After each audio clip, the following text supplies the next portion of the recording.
mais emonani neti bandeko bamonaki ke no biso pe tozwi parce que emonani ke Nkamba Lubumbashi donc c'est que oyo nyonso eza na Nkamba na Lubumbashi pe ekozala de yango papa ya ngenda na tango bazosepela wana lobeki c'est que na kati de oyo bino bosali eza nango dessin na kati eloko eza te de ndenge pe tozomona lelo ba temple botolobi ba temple Nkamba te mais ba photocopie ba komi ko copier ba temple kotonga par-ci par-là mais oyo nde ezalaka na kati donc bokoyi ko dessiner na bino ndenge papa ya ngenda lobaki eza nango dessin bo dessiner na bino mais oyo eza na kati donc ezalaka awa na Nkamba bisika mosusu eza te de oyo nyonso bazotonga wana eza nango vide wana papa ya ngenda mutalobi ya Nkamba nde ya bilaka ingeta papa esuka wana lobelaki ete wana kuna ezali vide po emonanaki ete kuna pe ndenge balobaki ke na Lubumbashi ndenge bazwi temple wana na makambo nyonso donc pouvoir oyo eza na Nkamba yango moko kaka pe eza na Lubumbashi esika wana alobaki ete kuna ezali vide to comprendre esika wana ndenge moko pe kaka papa na ba temple oyo tozomona lelo bato batongi parfois bakanisi oyo ya Nkamba eke kuna wana pe eza vide po oyo ezali ya bilaka ngeta papa to comprendre esika wana parce que abandaki pe na kopesa explication ndenge papa Simon Kimbangu asalaki parce que bango balobaki mingi que papa Simon Kimbangu akangami kuna epa na bango donc akangami awa na Congo central ake Lubumbashi asali 30 ans na Bunzoto asali 9 ans na se ya mabele donc 39 ans bafandi na papa Simon Kimbangu yango yepe ayai ko rappeler bango que même ye moko papa ya ngenda yepe asali 39 ans ya kasho pourquoi kuna 39 ans yepe asali 39 ans ya kasho donc nyonso oyo ya kuna yango esalaki ke akende kozwa ye pour que azongisa ye na Nkamba esika mabele ya kivwila donc mabele ya elaka ezali donc oyo nyonso tozotonga bisika tozotonga soit disant to copier formule Nkamba mais eza ya elaka te eza vide na komba tata mwana pe tata Molimo Santo merci esika wala de papa zongana merci papa Mfumalongo akikobaka bakisa boyete biso bakimbangiste malamu tososola na esika wana likambo eza na se ya makolo na biso eza epai na biso pouvoir nyonso wapi na Nkamba kasi ndenge papa alobaki yango na bilandalanda tozali kobungisa kiana na biso tozali kobungisa chance na biso kasi esika tozokende kolukila po tozala na chance ya koleka bango kuna babandi koregrete po na biso bamindele babandi koregrete toyebi ke likambo eza epai na bino ndenge nini bino bozoya epai na biso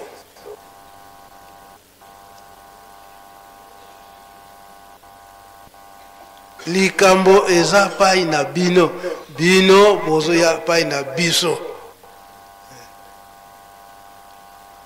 nde esika wana balobaki ete tokondi kofunda bino epai tata Molimo Santo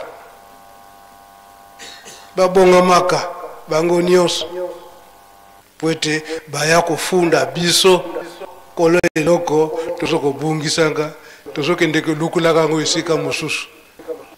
tolanda nani ye moko baba Mfumalongo ndenge nini alobelaki yango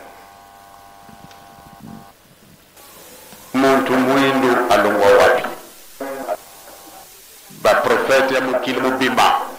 ya bamondele balobi na ngai ete bino bato mwindu bozalaka prisonnier pendant 4400 ans sikasika wa boloko na bino esisili na 78 ou bien na 78 baprofete nyonso to ya mokili ya bamundele balungu na Amerika balungu na Japon bamusu balungu na Corée bamusu na Allemagne bamusu na Italie bamusu na France bamusu na Belgique bango baye na ndako na ngai bado bakete nzambe atindi bisu epai na yo nazaraki naye pambate ngana ndako na ngai na oke na kuna na mingi okukuta na ngai mokote oke na desert rimato okukuta na ngai mokote nazaraka na ye na membre du comité central maître Mbungu na mon directeur de cabinet Benancino tozalaka pe kubongisa fete na biso tangu twaga na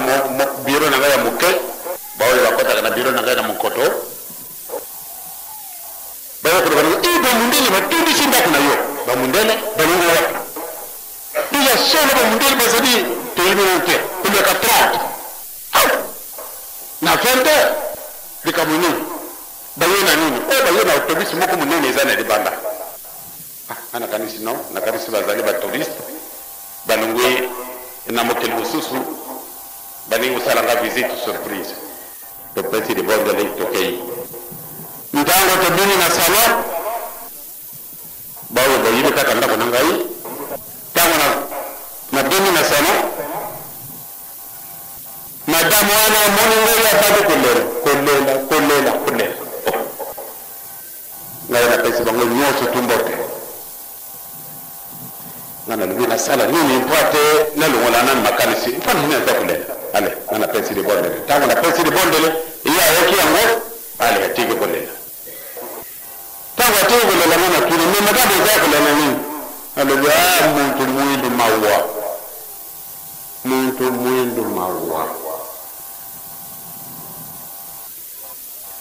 mwindu lubozali mawa vraiment nazali na mawa mingi na kumona makamu na moni na ndako na yo dika moni no mwana ndako na ngai dika mesalinga mpasi ya ngoni to yini malako ndio yo soko zalo ko batu ba kumona mpamba vraiment ile ko izangi ntina ana do mimi madame yidi ya moni nini alobi mokono mususu nazaraka na retraite na mboka na bango na Corée na bango monene mozale kuna na mwana ki papa na yo kuna na Corée yo ele kimbe na boro miti bele ne bele to zali okuta na tata na ngai na Corée tata na ngai asia kufaka na le 12 octobre 1951 akufila kana na Lubumbashi na kana go janjutu na ye izana ngai kuna na nkamba yo za ko lubaya mfana ba oyo bazana yo ni tata na yazali vivant oyo papa simo kimangu me na moni ndenge ni na yibini yo o yibini ngana ndenge ni toleki pamba tele kamone de kambo e kuzala la tango yango alobi kasi bino batu mwindo ndenge nzambe atindi biso to ya koloba na yo etikali muke nzambe na bino akulibere bino na ndenge nini naleki ndenge nini alobi ete akulibere biso nalobi me biso ezali indépendant de ya solo politique mambo zali indépendant mema kama mususu mazangi yo muntu mwindo ya solo bolo kuna dini yisisili nana lubi kasi bolo kuna bisu oyo tokotaki na ntina nini epi me bisu tulingi kuyiba 4400 ans tozalaki batu na boloko lisumu nini oyo nzambi akaliri bisu kana mengwala boloko ngo isili kala depuis tango yo kaka tokamati sikaseko wabandakisa mais Yesu Kristo akufi eleki nanu 2000 ans te donc Yesu Kristo akutaki biso na boloko Yesu Kristo ayaki mpona kulibere moto nyonso tu oyo asalamaka na elili ya nzambe tata kolo yo zeli mosala pamba te nzambe alingi tosala mutu na lolenge na biso kasi kwa boloko na biso esili katango oyo donc yesu akuti biso na boloko yesu atiki biso na boloko bamosusu bazali libere ebiso nde totikali boloko mpo na nini alors totuni balibération ekozalaka ndenge mibale ye tata nzambe asi ayibi mabe oyo tosalaki apeseli biso litumbu ya 4400 ans esikasika ya libération oyo tozwi ezali après avoir purgé peine ya likambo biso osalaki ou bien ezali libération conditionnelle bamundele wana batali baseki balobi nzambe akosaka te nzambe akosaka te bino bosepela biso tolongo na mikili na biso toye epai na bino etoya kopesa bino message intérêt nini eza na biso mpo totoya kotalela yo kasi toyimi malamu ete bakomonaka yo eloko pambanga na lobi wana kono bana yo te kobanga te mundele wana ye moto azalaki porte parole ya baninga abimisaki makambo ebele vraiment esalaka biso mpasi kasi natali soko bango bamundele balobi ete votre prison est terminée après avoir fait 4400 ans de condamnation tosalaka likambo nini kasi alobi prison na bino est terminée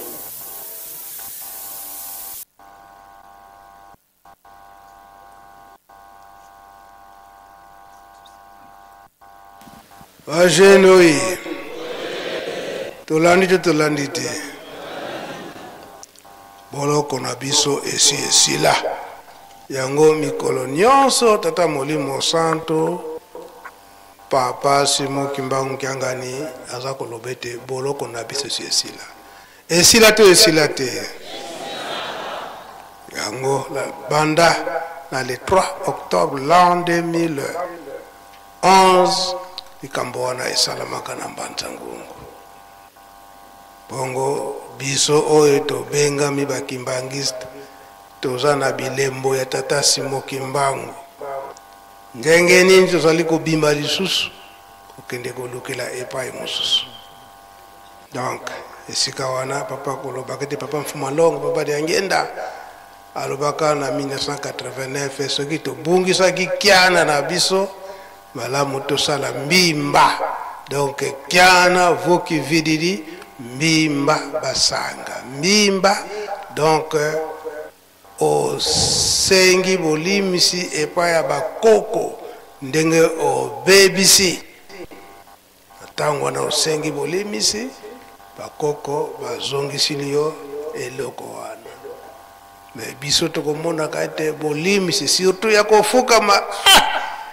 eza boye te c'est très simple ofukami osengi bolimisi chance na yo wana ezongi yango mpona kosilisa kambo oyo toza kobunda na yango ya tata molimo santo papa Simo Kimbangu Kiangani o ye te totyaki ye kotya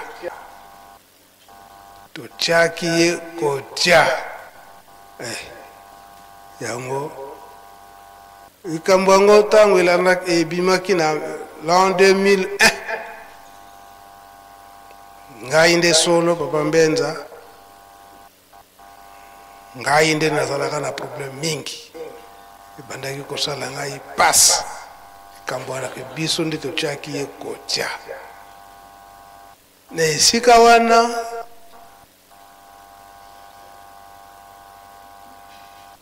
tata moko ayaki kobimela ngai tata wana ntango abimeli ngai na papier na ye bien baza kobundisa yo parce que balobi ete bino bato botyaki ye kotya bino botiaki ye kotia tata wana abimilaki nga penza boyi abimilaki nga penza boyi me ayebisi nga ke nazopesa bachapitre nyonso nazopesa bachapitre nyonso kasi apesi yango epai na yo tina mikoleko ya soki motungisi eleki bongo nde kobimisa papier oyo ezalaki na l'an 2004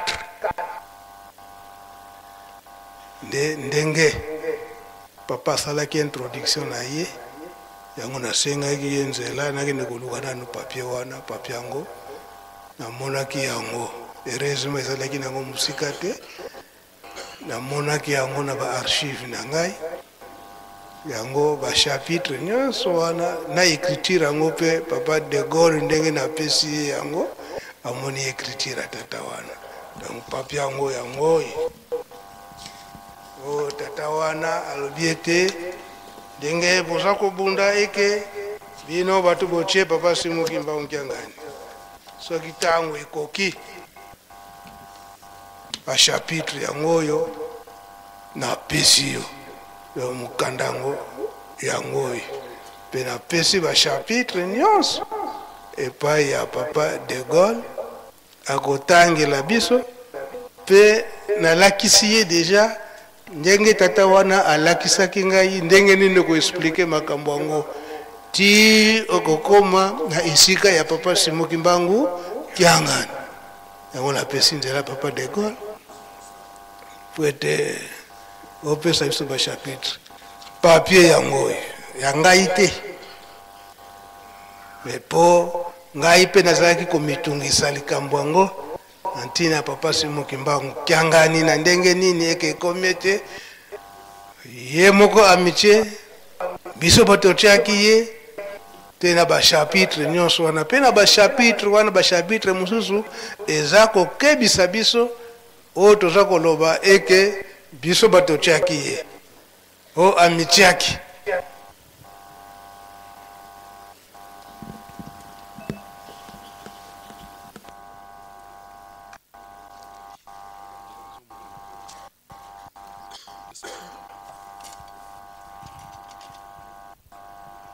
La combo tata mwana peli mousante.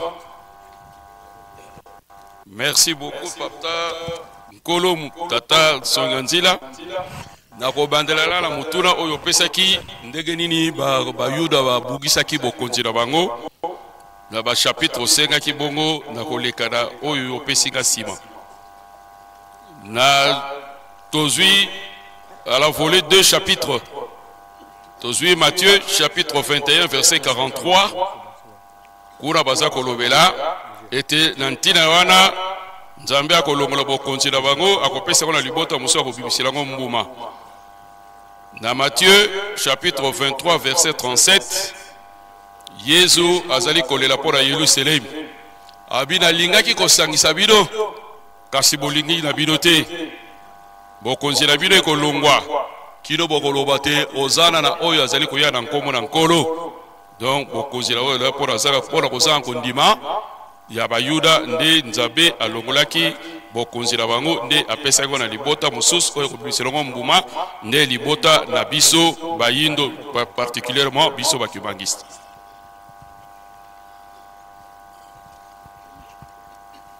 Na oyo papa uti koloba mukanda bapesaki ye apesi biso tobeye ko relever ba chapitre 2 ye moko lobi bakavwa écriture mais tosimbi kaka tokotanga libuso elaka to promesse na 2 Samuel chapitre 7 verset 14. 2 Samuel chapitre 7 verset 14.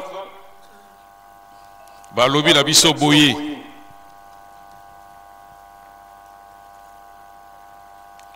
Ngai nakojala tata na ye, ye mpe akojala mwana na ngai. Soko akosala mabe nakopesa ye etumu na fimbo na bato mpe na kobetama na bana na bato. Nde boboto na ngai ekolongwa na ye te lokola na longolaki yango na Saulu, ye oyo atangolaki ngai liboso na yo. Toza kokata noki doki parce que na des alliés belé. Kuna ba pesi biso promesse ete loboko na Nzambe soki epesami na oyo ye aponi akoki kolongola yango te, ekotikala kaka bongo ndenge ye moko abongiseli yango. Deuxième chapitre, 1 Roi, chapitre 1, verset 5, kino na suka kula musika na kotelema na katikati. 1 Roi, chapitre 1, verset 5, suivant.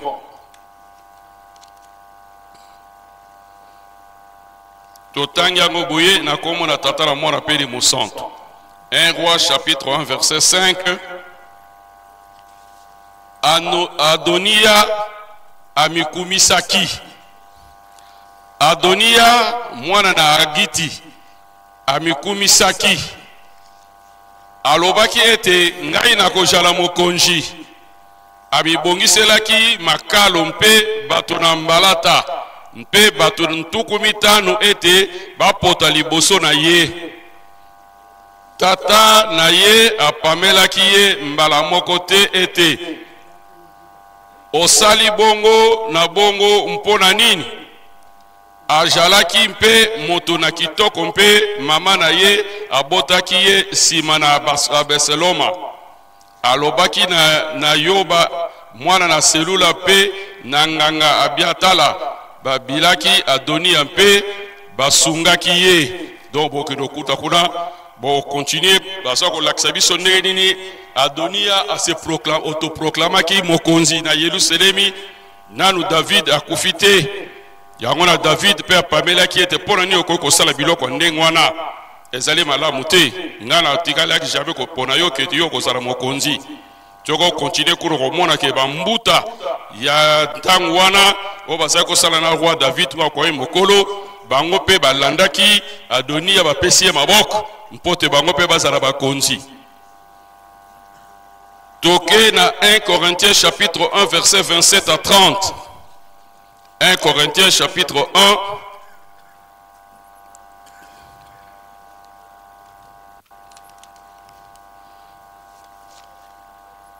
verset 27 à 30. Totanga ngoboye. Kasi Nzambe aponi biloko na bolema na mokili ete ayokisa biloko na mayele nsoni.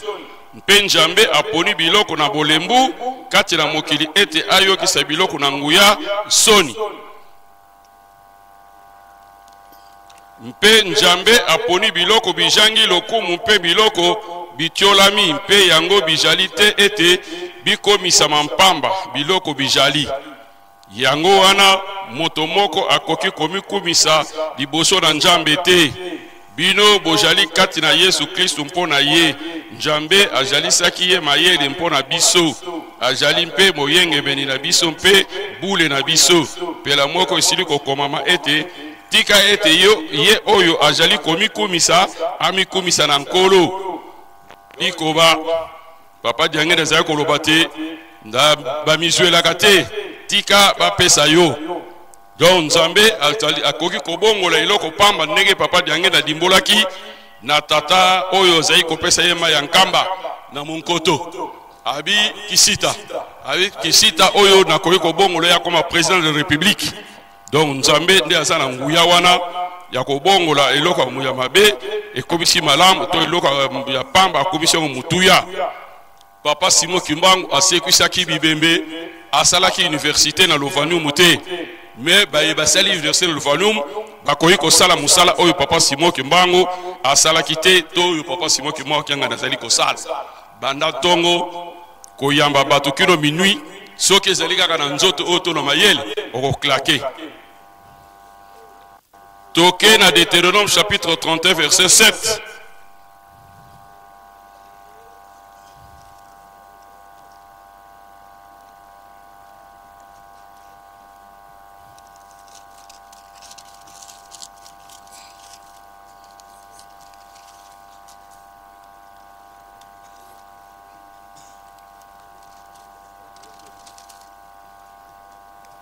Deutéronome,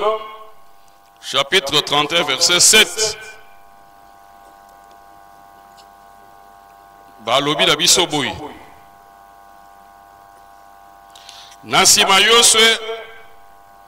Nasima Mose abiangaki Yosua mpe alobelaki ye na miso na Israele yonso ete ojala makasi mpe na mpiko malamu mpo ete okokende na bato oyo elongo na kati na mokili oyo Yawe asimbaki batata na bango ndai ete akopesa na bango mpe akotukisa bango libula na yango. Eza ndenge moko mpe na verti na verset 20 ete Nzambe azali kolendisa moponami na ye. Tote ye Nzambe nde aponaki Yosua mpote akokotambusa bana Israel kina bango na mboka elaka. Nde Nzambe azali kolendisa ye ete azala makasi, azala courageux mpote akopisa bana Israel na esika oyo Nzambe aponaki mpona bango. Na ya suka na Jérémie,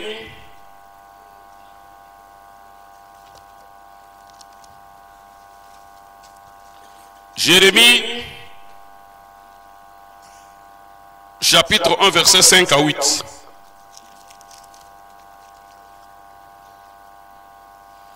Jérémie, chapitre 1, verset 5 à 8. Totanya Moboye.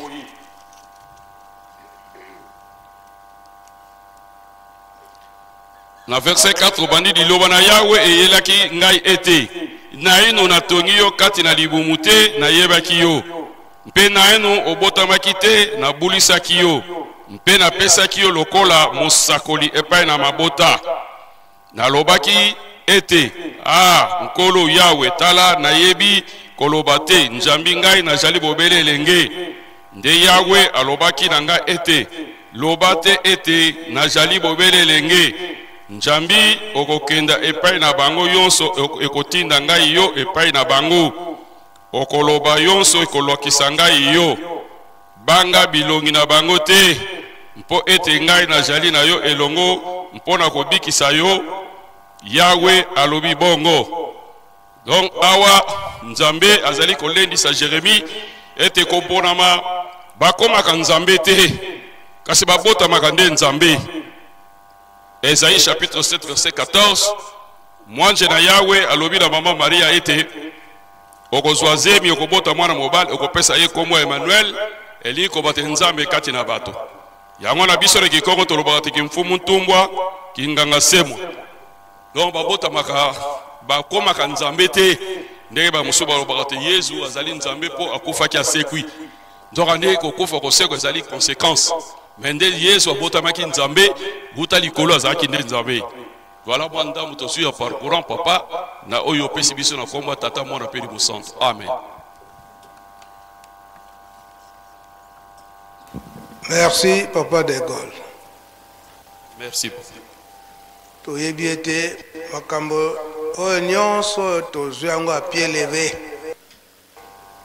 Ndenge tozwi ba chapitre biso yebi kolembola mukanda na tata Nzambe. Donc tango tokozonga totanga malamu surtout na suka na chapitre wana koloba ete bokonzi ya papa Simon Kimbangu Kiangani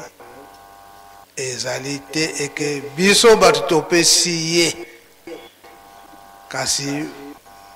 banda na ebandeli esi afanda na ebongwa na ye toyoki makambo nyonso ndenge nde ayebisi biso ndenge nini bapesaki ye mission ya kotonga Yerusalemi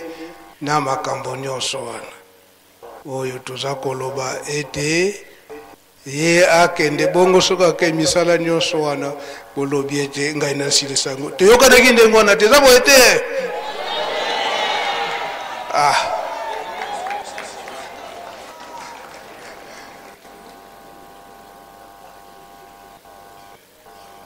Bapesaki ye yango. Donc message nanga ona oti kotangisa pape yango wana depuis l'an 2004. depuis l'an 2004 oyo tozali kobundisa bokonde tata Simon Kimbangu Kiangani biso to ngai nayebi makambo yango malamu yango tokolobaka ntango nyonso te likambo ya molimo ezalaka très compliqué eza boye te yango bayebisaka biso eke ozwi likambo ya molimo kimana mpa ye moko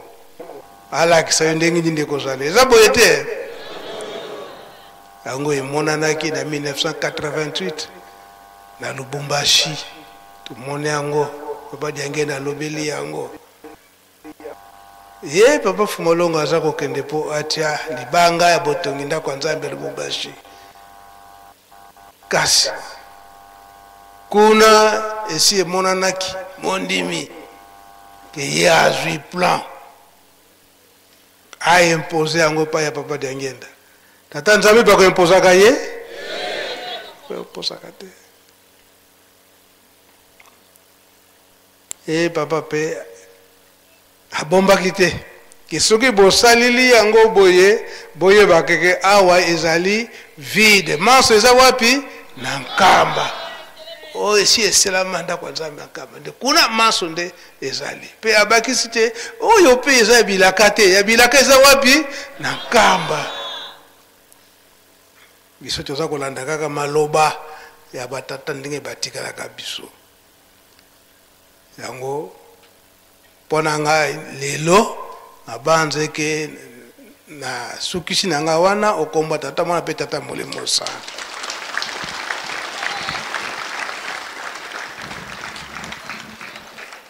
Merci Papa Mbenza.